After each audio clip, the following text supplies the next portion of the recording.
ఈరోజు మనం air bus A380 విమానం టేకాఫ్ అవ్వడానికి ఎంత సమయం పడుతుందో ఒక చిన్న ఫిజిక్స్ లెక్క ద్వారా తెలుసుకుందాం. స్క్రీన్ మీద ఉన్న డేటా చూడండి. ఈ భారీ విమానం గాల్లోకి ఎగరాలంటే దానికి ఉండాల్సిన కనీస టేకాఫ్ వేగం గంటకు 280 కిలోమీటర్లు. అంటే takeoff velocity equals to 280 kilometre per hour ఉండాలి. ఇక్కడ మనం వేగం అనే పదాన్ని వాడుతున్నాం. ఎందుకంటే విమానం రన్వే మీద ఒక నిర్దిష్టమైన దిశలో వెళ్తోంది కాబట్టి. ఇక రెండోది, విమానం నిశ్చల స్థితి నుండి వేగాన్ని ఎంత త్వరగా పుంజుకుంటుంది. అంటే దాన్నే మనం త్వరణం అంటాం. త్వరణం అంటే యాక్సలరేషన్. ఇది సెకనుకు 1 మీటర్ పర్ సెకండ్ స్క్వేర్. ఇది మనకిచ్చారు. అంటే విమానం ప్రతి సెకనుకు దాని వేగం 1 మీటర్ పర్ సెకండ్ చొప్పున పెరుగుతూ ఉంటుంది. ఇప్పుడు మన ప్రశ్న ఏంటంటే, ఈ త్వరణంతో ఆ వేగాన్ని చేరుకోవడానికి విమానానికి ఎంతకాలం పడుతుంది? అంటే మనం కనుక్కోవాల్సింది ఏంటి? టీ ఈక్వల్స్ టు ఎంత అని. ఈ సమస్యను సాధించే ముందు మనం ఒక చిన్న మార్పు చేయాలి. గమనించారు ఇక్కడ? మనకిచ్చిన త్వరణం ఏమో మీటర్లు మరియు సెకండ్లో ఉంది. అంటే మీటర్ పర్ సెకండ్ స్క్వేర్లో ఉంది. కానీ మన దగ్గరున్న వేగమేమో కిలోమీటర్లు పర్ గంటల్లో ఉంది.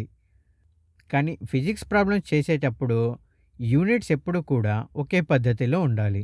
కాబట్టి మనం ఈ 280 కిలోమీటర్లు పర్ అవర్ను మీటర్ పర్ సెకండ్లోకి మార్చుకోవాలి. ఇది చాలా సింపుల్ మ్యాథ్స్. మనకు తెలుసు 1 కిలోమీటర్ అంటే ఎంత? 1000 మీటర్లు. అలాగే 1 గంట అంటే 60 నిమిషాలు. అదే 1 నిమిషం అంటే ఎంత? మళ్ళీ 60 సెకండ్లు. కాబట్టి 1 గంటను ఈ విధంగా కూడా రాసుకోవచ్చు. 60 ఇంటూ 60 సెకండ్లుగా రాసుకుంటే 1 గంట ఈక్వల్స్ టు 3600 సెకండ్లు వస్తుంది. ఇప్పుడు మన వద్దున్న ఫార్ములా ఏంటి? వేగం v ఈక్వల్స్ టు 280 కిలోమీటర్లు బై అవర్ అని ఉంది. దీన్ని మనం 280 ఇంటూ 1000 కిలోమీటర్ అంటే ఎంత? 1000 మీటర్లు డివైడెడ్ బై అవర్ అంటే ఎంత? ఇందాక వచ్చిన గంటను 3600 సెకండ్లుగా రాసుకుంటాం. కాబట్టి పైన ఉన్న సున్నాలు మరియు కింద ఉన్న సున్నాలు క్యాన్సిల్ చేస్తే గణితం ప్రకారం మనకి ఏమొస్తుంది? 2800 మీటర్లు బై 36 సెకండ్లు వస్తుంది. దీన్ని మనం ఇంకా సింప్లిఫై చేసి క్యాల్కులేట్ చేయగలిగితే 77.77 అని వస్తుంది. కాబట్టి దీన్ని మనం రౌండ్ ఫిగర్ చేస్తే 78 మీటర్లు పర్ సెకండ్గా వస్తుంది. కాబట్టి విమానం గాల్లోకి లేచేటప్పుడు దాని వేగం సెకనుకు 78 మీటర్లు. ఇప్పుడు మన దగ్గర అన్ని సరైన విలువలే ఉన్నాయి. అవేంటి? తుది వేగం v equals to 78 metre per second మరియు త్వరణం acceleration a equals to 1 metre per second square. ఇంకా మనం కనుక్కోవాల్సింది ఏంటి? టీ ఎంత అనేది. దీనికి మన పాఠ్యపుస్తకంలో ఉన్న త్వరణం దాని నిర్వచనాన్ని వాడదాం. త్వరణం a ఈక్వల్స్ టు వేగంలో మార్పు అంటే డెల్టా v బై కాలం అంటే టీ. ఇక్కడ వేగంలో మార్పు డెల్టా v అంటే ఏంటి? తుది వేగం మైనస్ తొలి వేగం. కాబట్టి విమానం మొదట రన్వే మీద ఆగి ఉంటుంది. అంతే కదా?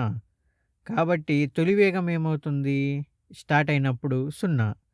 కాబట్టి వేగంలో మార్పు నేరుగా 78 మీటర్లు పర్ సెకండ్ అవుతుంది. ఇప్పుడు మనకు కావాల్సింది ఏంటి? కాలం ఏంటి? టీ. కాబట్టి సూత్రాన్ని ఇలా తిప్పి రాద్దాం. T equals to delta v by A అని రాసుకుందాం. అప్పుడేమొస్తుంది?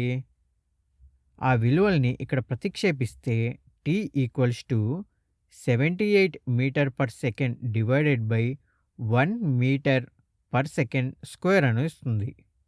ఇక్కడ పైన ఉన్న మీటర్ పర్ సెకండ్, కింద ఉన్న metre per second square cancel అయిపోతే మనకు మిగిలేదేంటి? కేవలం సెకండ్లు మిగులుతుంది. కాబట్టి టీ ఈక్వల్స్ టు 78 సెకండ్స్. చూసారా? మనం లెక్క కడితే వచ్చిన సమాధానం 78 సెకండ్లు.